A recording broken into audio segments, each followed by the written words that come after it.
النادي الاهلي يضرب الهاني سليمان بثنائيه ومن بعد عمر صلاح بالثلاثيه، ولكن الهاني سليمان للاسف لحظه سيء اللقطه دي حتى اتاخدت منه. ليه اللقطه اتاخدت منه يا تقى؟ عشان رجع من تاني كهربا كهربا كهربا كهربا النهارده بيتالق وبيعود من جديد. كهربا بيرجع. ويا جماعه في حاجه غريبه، انا سامعه صياح من جاي من 100 عقبه، انا مش عارفه الصياح ده مين يعني اللي قاعد بيصيح، وبجد حاله غريبه جدا. لا وسامعه عياط، حد بس يفهمنا يا جماعه، يعني في حد توفى ولا ايه عندهم في 100 عقبه في الزمالك؟ يعني حد يعرفنا بس، عشان احنا بنحب ان احنا نقدم الواجب. يعني ده طبعا شيء ذوقي مننا كجماهير النادي الاهلي. النهارده كهربا بيرجع من جديد بيلمع، ورغم ان النهارده الجو ما كانش ساقع قوي، ولكن ده الجو لا ده كان ساقعه جدا وفي برق ورعد.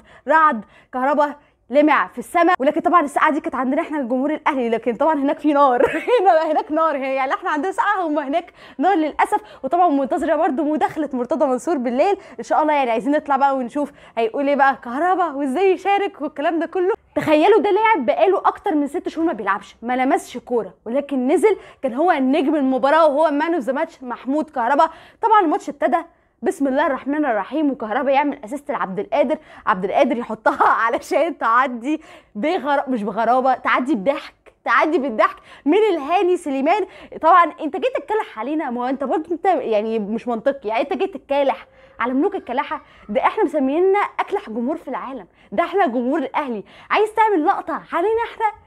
هو انت كنت في وعيك وانت بتعمل كده يا هاني؟ خرجت نفسك بره تركيزك. طبعا الكوره عدت ما بين رجليه، قمه في الضحك، عشان من بعدها ما نكملش كام دقيقه علشان يجي كهربا ويدي الكوره لحمدي فتحي، حمدي فتحي يشوطها عشان تعدي برده من ايد الهاني سليمان، عشان نلاقي عيني مدافع سموحه باصص للهاني بيعمل له كده. طبعا الزميل رد عليه قال له ده هاني. لو انت مستغرب ليه ده هاني، ما هو طبيعي ان ده يحصل فيه بعد اللي هو عمله مع جمهور النادي الاهلي ده. ولكن يجي بعدها كهربا ما يكتفيش بس بالاسيستين وبيعلنها صريحه، انتهت عقوبه الزمالك وبدات عقوبتي انا، عقوبه محمود عبد المنعم كهربا، وبيحط الهدف الثالث بعد ترقيصه ومراوغه رائعه من الشحات، بياخد الكره وبيعدي، واصراره ان هو يديها لكهربا، بيديها لكهربا عشان كهربا بكل هدوء وبكل ثبات وبخبرات اللاعبين الكبار بيجي بيحطها اللب من فوق عمر صلاح، ويروح يحتفل مع جمهور النادي الاهلي، صديقه الوحيد وصديقه الوفي، بيروح بيحتفل مع جمهور الاهلي. وطبعا يعني بيشاور الجمهور الاهلي يقول لهم على راسي، انت على راسنا يا كهربا،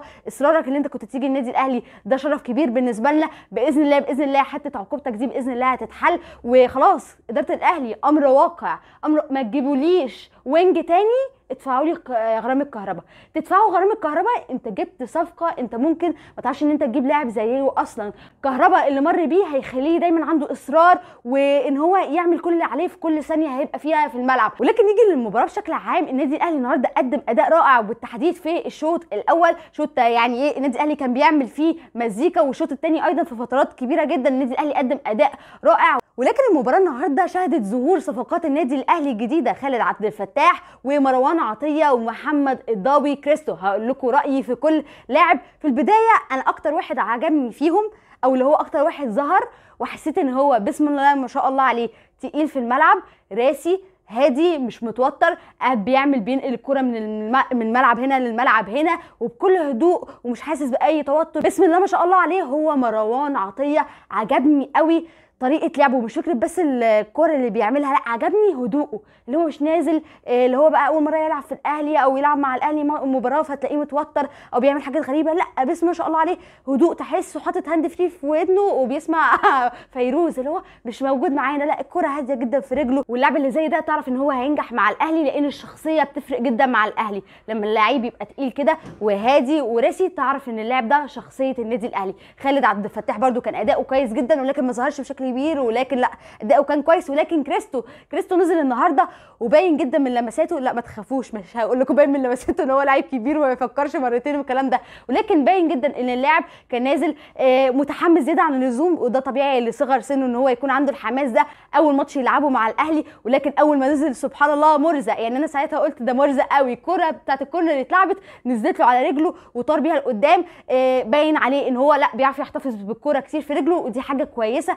ولكن ما تبقاش كويسه لو قلبت انانيه، لان انا حسيت ان هو عنده سنه، او يعني استشفيت كده من طريقه لعبه ان هو في حته عبد القادر، عارف اللي هو حته الكره في رجلك قوي ما بتبصيهاش. ولكن لا، كولر انا متاكده ان هو يظبط الحته دي عنده، ولكن كويس قوي ان هو عنده حته ان هو بيعرف يحتفظ بالكوره، دي حته مش موجوده عند معظم اللعيبه دلوقتي في مصر. بس اسمحوا لي اديكم حته زمالك في النص كده، حته زمالك. شفت كومنت لواحد زملكاوي منزل بيقول كريستو لاعب كبير باين عليه ان هو ذكي وما بيفكرش مرتين، بسم الله ما شاء الله. هو انتوا يا جماعه ما بتحرموش؟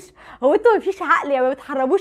انت مش هتهدى غير لما كريستو يديك واحده كده زي اللي اداها لك سافيو، والله العظيم ما بيحرموا، اللي هو احنا هنفضل ماشيين على نفس المنوال. طب باذن الله ان شاء الله يعني انا استبشر خير بالكومنت ده، وباذن الله كريستو يعملها قدام الزمالك. هو طبعا انت بالمباراه دي انت عليت معنوياتك جدا، بتقلل من معنويات الزمالك اكتر ما هي اصلا متدمره حاليا. هتبقى مباراه فاصله، انت يا اما هتدمر الزمالك معنويا اكتر وفريق الزمالك، وساعتها بنسبه 99% لو انت كسبت الزمالك فيريرا مع الف مليون سلامه، ولكن انت هتبقى بتنهي كلينيكيا الموسم بالنسبه للزمالك. ولكن الزمالك لو انت فاز عليك ان شاء الله ده ما يحصلش، يعني لو فاز عليك الزمالك انت هتبقى كده مش رجعته للموده من جديد، ولكن لا، هتبقى رجعته لنسبه كبيره من موده، هتدخله في الاجواء الجديده، هتديله روح معنويه اكتر بكتير. مش عايزين ده يحصل، عايزين نبني على اللي فات ده. انت قاعد بتدوس على معنويات الزمالك واحده واحده، هم قاعدين بيقعوا واحده واحده، خليك مستمر على ده وادي القضيه.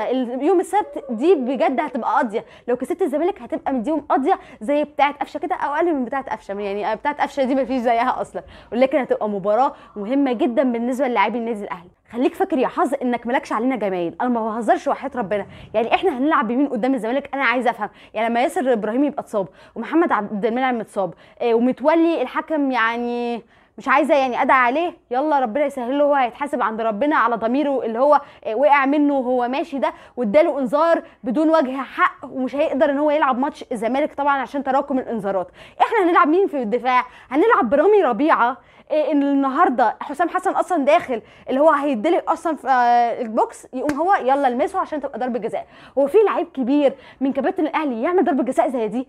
ده لو نشأ مش هيعملها يا ربيع. ربيع انا بثق فيك وان شاء الله تقدم مباراه كويسه قدام الزمالك، لكن لا، لازم تكون واخد بالك من حاجه زي دي. ما ينفعش يبقى لعيب بقيمتك مع البطولات دي مع النادي وبقاله سنين بيلعب يعمل غلطه زي دي، يعني غلطه بجد ما تطلعش من ناشئ يا ربيع. يعني ايه لازمتها اساسا؟ انا بجد مش فاهمه. ولكن هو باللي حصل ده شكلها جايه لمروان عطيه على طبق من ذهب ان هو يلعب يعني بجانب ديانج قدام الزمالك، وبجد هتبقى فرصه قويه ليك جدا يا مروان، ان انت لو نزلت وعملت ماتش كويس انت هتبقى بتثبت اقدامك في الملعب ومع كولر في الملعب، ساعتها هتبقى فتحت لنفسك ابواب جنه، هتبقى ثبتت نفسك. ماتش الاهلي والزمالك ماتش مهم جدا، اللي بيظهر فيه ده جمهور بيشله الماتش ده بيفضل دايما فاكرهوله، بتبني ساعتها كده ثقه ما بينك انت والجمهور، نجمك بيعلى اكتر، هتفرق معاك جدا يا مروان باذن الله. باذن الله انا متوقعه ان انت هتلعب، ومتوقعه باذن الله ان انت هتعمل ماتش كبير يا مروان، هتبقى من احد اسباب فوز النادي باذن الله قدام الزمالك. طبعا خرج يعتبر اللعيبه المهمه، ولكن ساب علي معلول في الملعب، لان علي معلول ملوش بديل في الملعب، ملوش بديل في الاهلي. انا مش فاهمه ليه علي معلول ملوش بديل في الاهلي، ليه مش بنجيب بديل لعلي معلول يا جماعه؟ انا دي برده حاجه مجنناني. علي معلول بدا في اخر الماتش، وده طبعا ذكاء من علي معلول وخبرات منه، بدا خلاص هو حته الهجوم حتى مش عايز يحتك، مش عايز يقرب، خايف جدا هو يتصاب عشان بيحافظ على نفسه، عشان عارف ان مفيش حد مكانه لو هو اتصاب لا قدر الله هيلعب ماتش الزمالك. علي معلول طبعا حبيب قلوب الاهلاويه كلهم، فعجبني جدا حته الخبره والذكاء من علي معلول في حته زي دي. ولكن اداره الاهلي احنا محتاجين بديل كويس جدا مع علي معلول، لانه هو كبر سنا، ما مش بنحس بحته السن دي مع علي معلول بسم الله ما شاء الله، ولكن لا، معرض لا قدر الله ان هو يتصاب في اي وقت. الحته دي لازم نركز عليها قوي. وختامها مسك، انا قلت ما ينفعش حلقه زي دي تتختم ختام عادي، جبت لكم بوست جميل جدا لكابتن خالد الغندور طبعا حبيبنا، منزل بوست بيقول فيه كهربا لعيب كبير، لعيب كويس قوي، الاهلي بقى لازم يدفع 80 مليون بدل الدولارات اللي بيقعد يضيعها على الاجانب. طبعا يعني عنوان البوست ده يعني انا لما اجي افكر فيه اللي هو ايه ده، اوف ده 39 الا شرطه بجد، اللي هو تحس يا علي خالد الغندور يعني دماغه هتتفرتك. طبعا هو يبان لك ان هو بيقول كهربا لعيب كبير وبتاع، بس البوست في باطنه طبعا مولع يا عيني. معلش يا كابتن خالد، احنا عارفين ان الكهربا بيضايقكوا قوي جماعه. كهربا بجد ما تعرفش هم ليه هو عامل لهم عقده كده ليه، او عامل لهم جنان كده ليه. انت لو تشوف كومنتاتهم بعد اللي هو قاعد بيعملوا ده هيتجننوا، وقعدوا يقولوا لو رجاله لعبوه ومش عارفه ايه، وهم ما بيفهموش اصلا اي حاجه في القوانين.